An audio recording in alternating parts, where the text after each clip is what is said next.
Guys, nimba ushidikanya gukora ku Imana cyangwa se batemera ko Imana ibaho cyangwa se ukaba harigiye wihebye, ndagusabye ngo umfashe kino kiganiro ukigeze ku musoso maze wumva uburyo Imana ikora kandi igakora ibintu byose ku murongo. Yitwa Ashton cyangwa se mwite Kagarara, yavukiye i Rusizi Icyangugu, aho ho rwose ni mu cyaro cya kure. Mu ijoro ryakeye nibwo icyo bita Ashton family cyangwa se umuryango w'aba Ashton basesigaye ku kibuga cy'indege mpuzamahanga cya Kanombe. Ubwo ndavuga mu Rwanda muri rusange, mbere yuko ari tour cyangwa se ari ukuzenguruka ibihugu bigera kuri 20 bya Afurika. Reka mwibutse yuko bageze mu Rwanda. Ibi rwose uru rugendo rujya gutangira rwatangiriye mu gihugu cya Ghana. Mwese murabizi baza kuva muri Ghana berekeza mu gihugu cya Cameroon, baje kuva muri Cameroon berekeza mu gihugu cya Nigeria, hamwe mu hantu bagiriye ibihe byiza cyane, ndetse baza kuva muri Nigeria berekeza muri Benin. Rero ku munsi warabanjirije uwejo nibwo bafashe indege yabo bari kugendamo muri rusange private jet isanzwe itwara uwo bita Ashton Har, maze baza kuva mu mujyi wa Benin berekeza i Kigali mu Rwanda. N'urugendo bakoze hafi amasaha agera muri 18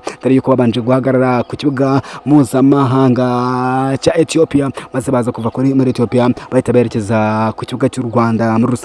Rero nibwo bakiriwe n'abantu benshi cyane, imbaga y'abantu benshi yari yateranye ku kibuga cy'indege. Ibi nibyo nakubwiraga ngo icyo uzaba cyo naho kijya cyangwa se umugambi w'Imana ahantu hose ugukurikira. Umuntu bita Kagarara cyangwa se Ashton guturuka Icyangugu, ubu ngubu tuvugana urebye uburyo bamwakiriye ku kibuga cy'indege wakira ngo ni umustar ukomeye cyane, kandi koko nibyo dore yuko yaragaragiwe n'aba Ashton muri rusange, haba Ashton Intia ndetse na Ashton Hari ari nawe mukuru cyangwa se ari we ubahagarariye cyangwa se ari we ukora buri kintu cyose kugira ngo abantu barusheho kubamenya, agenda n'abafasha muri icyamamare cyo muri Amerika. Ashton Hari bakigera ku kibuga cy'indege, maze ubwo abanyamakuru bamwekeraga baje kugenda mubaza ibintu byinshi bitandukanye, maze baza kuba mubaza ati ninde muhanzi uzi mu Rwanda cyangwa se n'ikihe cyamamare uzi mu Rwanda, maze aza kuba babwira yuko nta muhanzi n'umwe azi mu Rwanda, ariko nyuma yaza kuba avuga yuko azi uwo bita Ashton cyangwa se Kagarara, dore yuko yanavuze yuko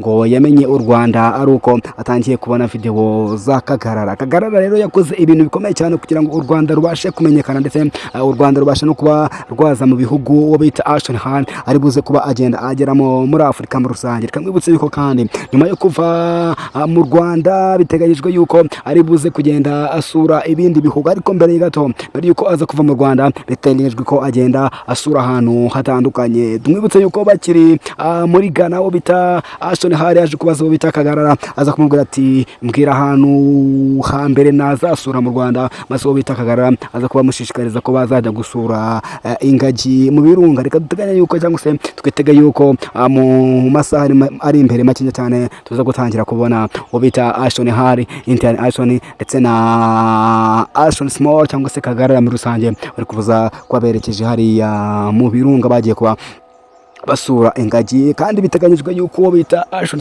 cyangwa se wa Ashton Hari bari kuze kugenda bahura n'aba content creator bakomeye bo mu Rwanda, dore yuko nkuko wo bita Ashton ubwazaga mu Rwanda nawe yaje kugenda abikora muri rusange. Reka mwibutse yuko kandi uyu mugabo bita Ashton Hari ni umunyamerika w'icyamamare cyane, dore yuko abarirwa mu mamiliyari y'amadolari cyangwa se umwe mu bantu bafite amafaranga menshi, dore yuko afite kampani nyinshi cyane agenda yamamariza, ndetse ibi byose akaba bikora binyuze ku miyoboro itandukanye akoresha ya social media, ari nahagenda arushaho kugenda anyuza ibikorwa bye muri rusange. Reka mwibutse ko kandi mu birango bita Ashton nuko ahantu hose ageze abanza gukora icyo bita fitness, dore yuko ari nabyo bintu benshi bamuzi ko. Reka tugejeje ko aza kuba ahura n'amajiya cyangwa se ari bose kuba ajya mu majima atandukanye mu mujyi wa Kigali, ndetse akaza kuba akora ibikorwa bitandukanye nk'uko yabikoze mu bindi bihugu. Mu bikorwa atangira akora habarimo gufasha abantu cyane cyane abatishoboye, gufasha aba content creator cyangwa se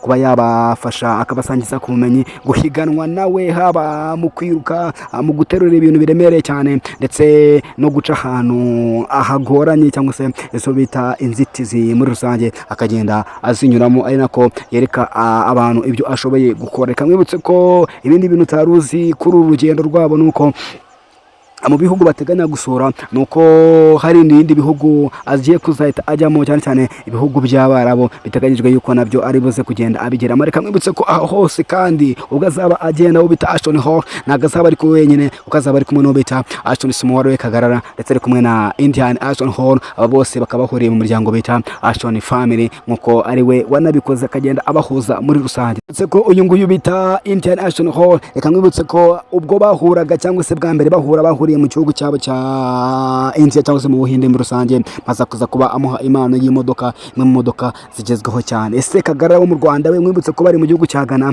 baje kuba basura ahacururizwa imodoka, maze Kagarara kuba hitamo Ferrari, imodoka igezweho cyane, undi nabaza kwa musezeranya yuko bazaba bayitemberanamo ubwo bazaba bari Miami. Mwibutse ko bazarangiza urugendo rwabo bose bahita berekeza muri Leta Zunze Ubumwe za Amerika, ari naho biteganyijwe ko bazajya bibera, naho uwo bita Kagarara azaba yibereye. Nagusaba byinshi ariko wahisemo neza kuba uri gukurikira kino kiganiro ukaba ugishije ku musozo. Reka mwibutse ngo niba utarakora subscribe uyikore kugira ngo ujye ubasha kuba nanjye umunsi ku munsi. Reka mwibutse ko kandi n'ahandi hantu uzakura amakuru agezweho y'ibyamamare cyangwa se ibintu biri gutrendinga mu gihugu usibye hano kuri One Step Show. I love you my people.